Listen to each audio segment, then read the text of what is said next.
This morning, we're joined by third-term Republican Congressman Reid Ribble to talk about some of the issues facing the country. Thanks for coming in. Hey, good to be here, Robert. We wanted to start with talking about something that's been on the radar for a long time, for the last couple of years, and that's the VA. Now, recently there was what's called the VA Accountability Act that went through the House. Kind of tell us what that is, what it would do. Well, what we discovered in some of the hearings and research that was done on the VA problems, particularly the deaths that occurred down in Arizona, was that no one was held accountable. Out of over 200,000 VA employees, only 2 were fired as a result of that debacle. And so the administration said, we don't have the authority with which to fire these people and to really do the deep dive on it. So we gave them the authority to do so. And the White House to veto it, though. Of course. So where's this going to end up? The White House position, and I think there's a shred of legitimacy to it, is that they would say that, you know, there are union contracts that protect these employees, and we get that, and we understand that there are collective agreements, bargaining agreements that have to be honored. But on the same hand, we've made promises to our veterans that they're going to get the health care, they're going to get it in a timely manner. And so it isn't an either or, it's a both and. I think the bill, probably as good as any, threaded the needle.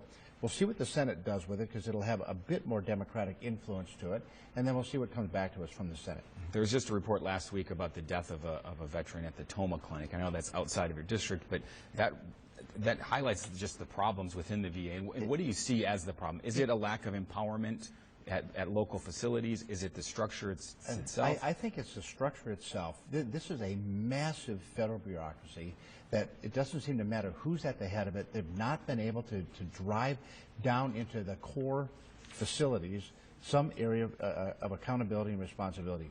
What we're trying to do in Congress is give them that ability to do that, but at the end of the day, you may see some restructuring of the VA itself so that we can meet these promises that we've made. Another topic that's been getting a lot of attention is this Iran nuclear deal. Yeah. Your thoughts on that, the possibility of removing sanctions, where are you? I think it's the single biggest and most consequential vote I will take in my time in Congress. I mean, this could be the most destabilizing thing that could ever happen to the Middle East. Almost all of the Arab partners in the region do not like this agreement. The Israelis do not like the agreement. And so if the neighbors closest to it don't like it, we ought to pay attention. President Obama is putting the full court press on Democrats. He's finally going golfing with members of Congress. He's having them over to the White House for dinner. He's flying them around the country and even around the world in Air Force One. He's doing the full court press to try to get this to pass. It will fail in the Congress, in the House and Senate. The President will veto our rejection of the bill, and then we'll see how close it is, whether we can override the veto or not. It's a bad deal for America. It's a bad deal for global security in my sense. On the local front, environmental issues have been something you've been working on, specifically on the Bay of Green Bay, the issue with phosphorus and algae blooms. There was recently a bill you sponsored that would help to deal with that. Where do you see that bill going? What are the prospects? I actually think the bill actually moves, because what the bill does is it takes money that's already been appropriated and redirects it toward the Great Lakes and toward environmental concerns with fresh water. It uses funding that's already been appropriated in the U.S. Department of Agriculture in a program called EQUIP, and it will allow farmers and counties to increase conservation efforts that would help reduce the amount of phosphorus draining into the lake.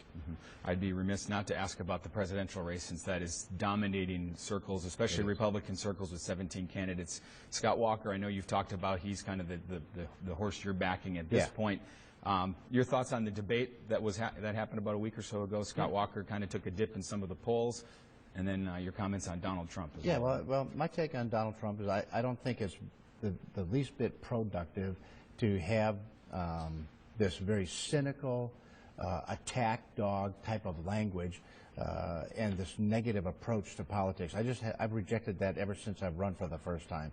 And I think Donald Trump has kind of tapped into a mood in the country, very much the way Bernie Sanders has on the left. People are unsettled about government. They don't feel it's working correctly for them. And these folks that are outside of government are giving voice to it. As far as the debate goes, I thought, as I've always approached my own debates, is that you don't really win a debate, but you can lose one. I thought Governor Walker's approach was appropriate. I actually the best line of the night, where he said, you know, the Russians and Chinese have seen Hillary Clinton's emails, but the Congress and the American people haven't. And so that was a pretty powerful statement to make, because, in fact, it might actually be true. And so we'll just have to play it out. There's a long time before the election. All right. Congressman Reid Ribble.